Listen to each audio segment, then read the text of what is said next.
Hello YouTube, it's me Nish, and today I'm going to show you around my GitHub repository. Okay, so I have created this project called prometric-scheduler. So basically what it does is it will check any seats available and will play a audio file to alert if there are any selected seats available for you. And recently Bhavesh made a video, so you can check his video if you want to use this project, if you want to use this Python script on Windows. Of course, the first thing you have to do is install Python, and usually the Python is already installed on macOS and Linux, but you will need to install it on Windows. Also, you will need to check if you have pip installed. Now, with Windows, the pip is already installed. It's present with the what is called the default installation of Python, so you would not need to install the pip again. But if you are using macOS or Linux, you can go to this link and use this command in terminal to check if you have pip installed, and if it's not installed, this command will install the latest version of pip. So basically what it does is it ensures that pip is installed.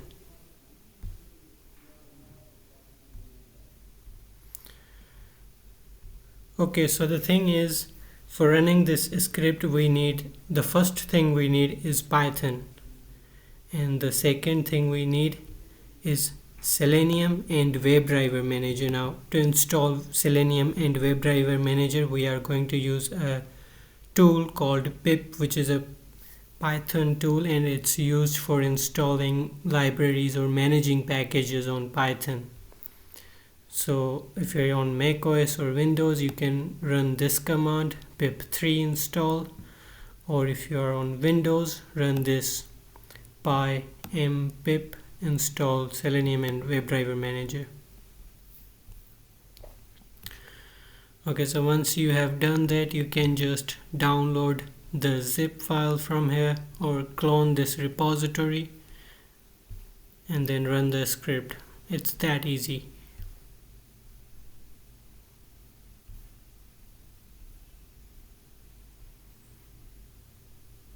Also, this is completely free. It's under MIT license. You can do anything with this code. But of course, you have to follow the policy or the terms and conditions of the website which I am using to check the seats. And you should not commercialize this code because their terms and condition prohibits commercialization of their website. Another thing, this script only checks the centers available in Pakistan, because I have entered only the test centers for the Lahore and Karachi. But in case if you are from another country and you know how to edit code, you can easily go to code, open this file in any text editor in Notepad or anything, and just add the what's it's called the XPath of that center, the center name or address, and the XPath here. Okay, I will explain you how it's added. Let me show you.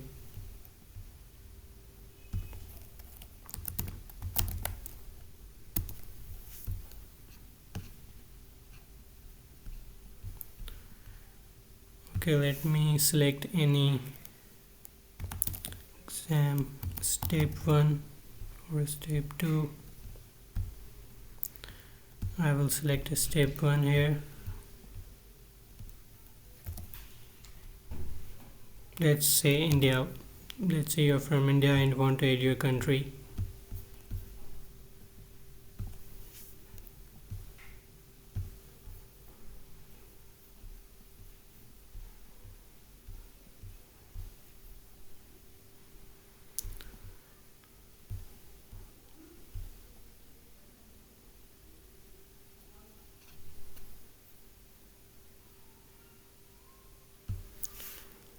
Let's check if Delhi has any test centers. Okay, so there is a center in Delhi.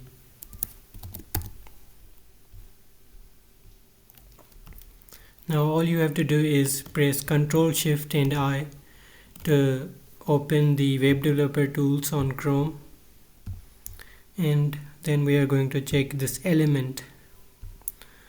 Okay, so this element is a link, so the A tag means it's a link, and its title, this is its title, availability, then a number, and I don't know what's this, jargon, I guess. You can use this to make a list. Let me show you how to do it.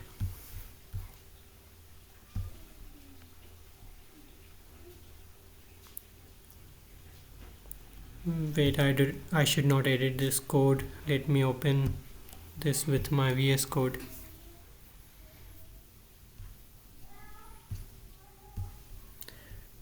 Also, you can just copy this element from here. Let me copy paste it. Copy element and ask ChatGPT to do it for you.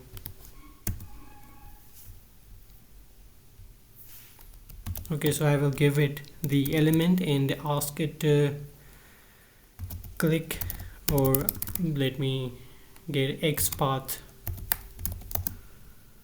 for Python. Let's see what happens.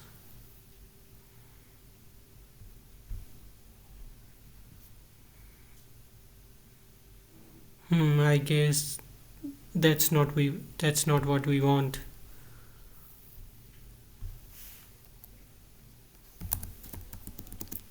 Click element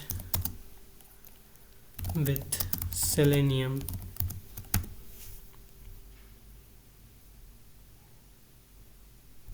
Okay, so this is the XPath of that center. We can just copy paste it.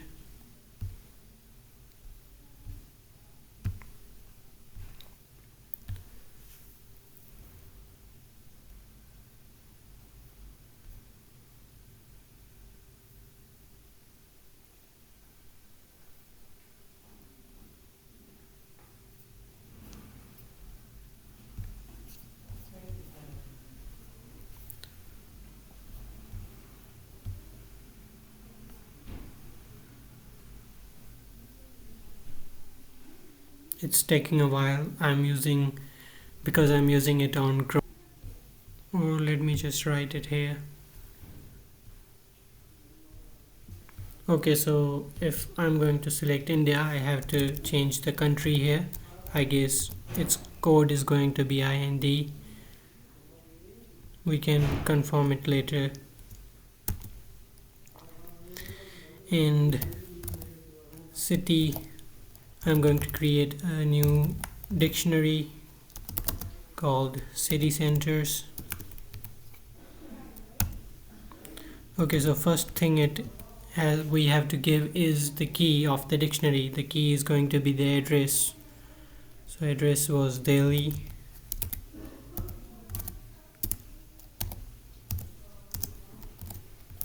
India. And we are going to give it a list, and of course a city can have multiple centers, so we will give it multiple center addresses or whatever it is, the XPath of the centers. There was only one center here, so I'm going to copy paste the XPath of it here. Wait, let me remove the quotation marks from here. Okay, that's it. That's all we have to do. Add different centers. Let's say if I want to add another center in this city, if there was any available, I can just enter a comma and paste another center. That's it. To add a different city, I can add another key or a dictionary element. Let's say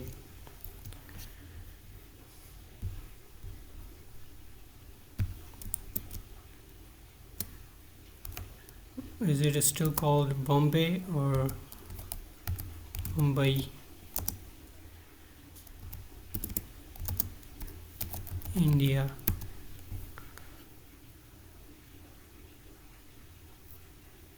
Okay, again we can just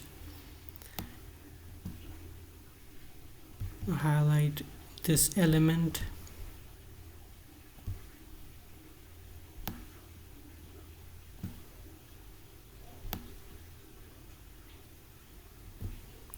Copy element here.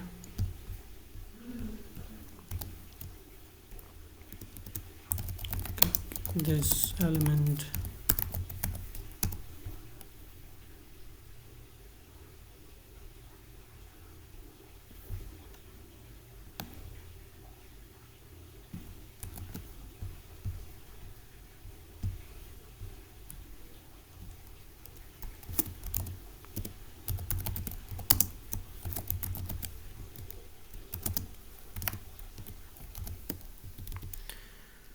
And that's it, that's all we have to do.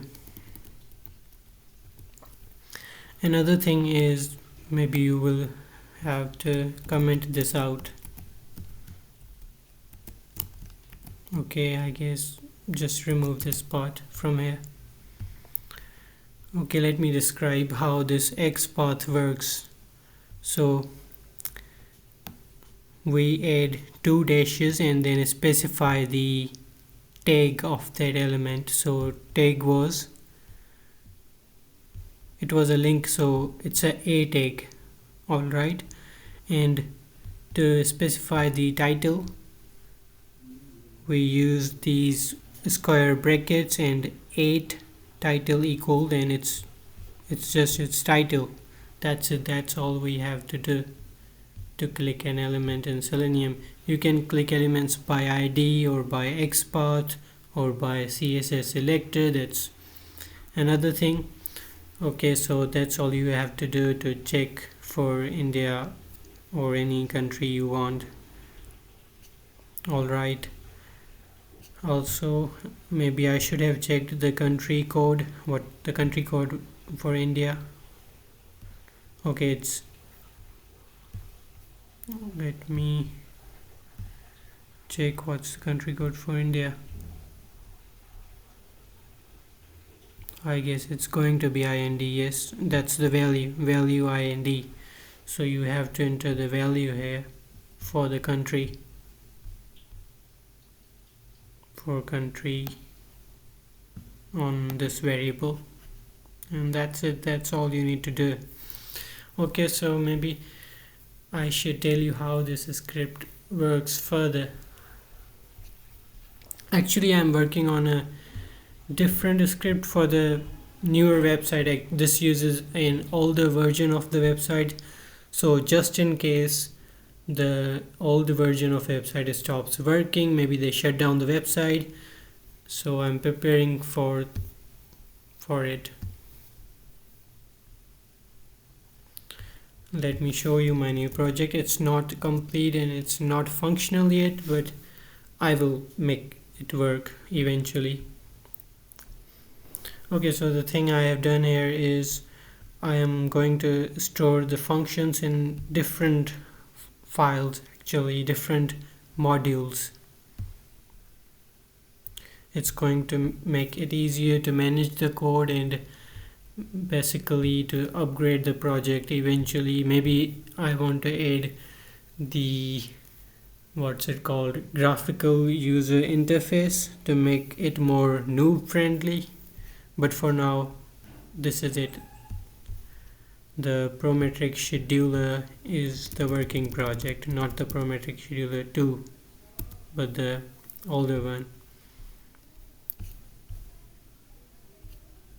Also, I should mention that I'm using, on Linux I'm using cron jobs to set up a cron job, and when creating a job, the first thing it does is remove all the previous jobs. So maybe you want to back up that cron tab file, or if you are already using the cron tab, maybe you already know how to create a cron job for Python.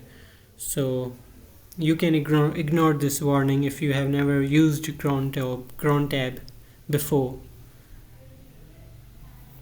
And on Windows it will create a task. Also, the task it creates was running in the foreground, so the Chrome was opening and it was quite distracting. It is still distracting on the Mac OS and on the Linux, but Bhavesh found a solution for Windows. What he found was if in task scheduler he selected run where the user is logged in or not, and do not store password, the application, this Chrome application, ran in background and did not create any distraction. So you can just set up it to run any number of minutes. Maybe you can set the interval of 5 minutes or 15 minutes, and it will keep running. It will run every 15 minutes, check for the seats you have selected, the range dates you have selected, and if there are any dates available, it will just play a music file. That's it. That's what it does. Thank you. That's it. I know the video was quite rough. I'm not going to edit this video, and it's quite slow. I mean, the VS Code was taking a long time to load files, but that's it. Thank you.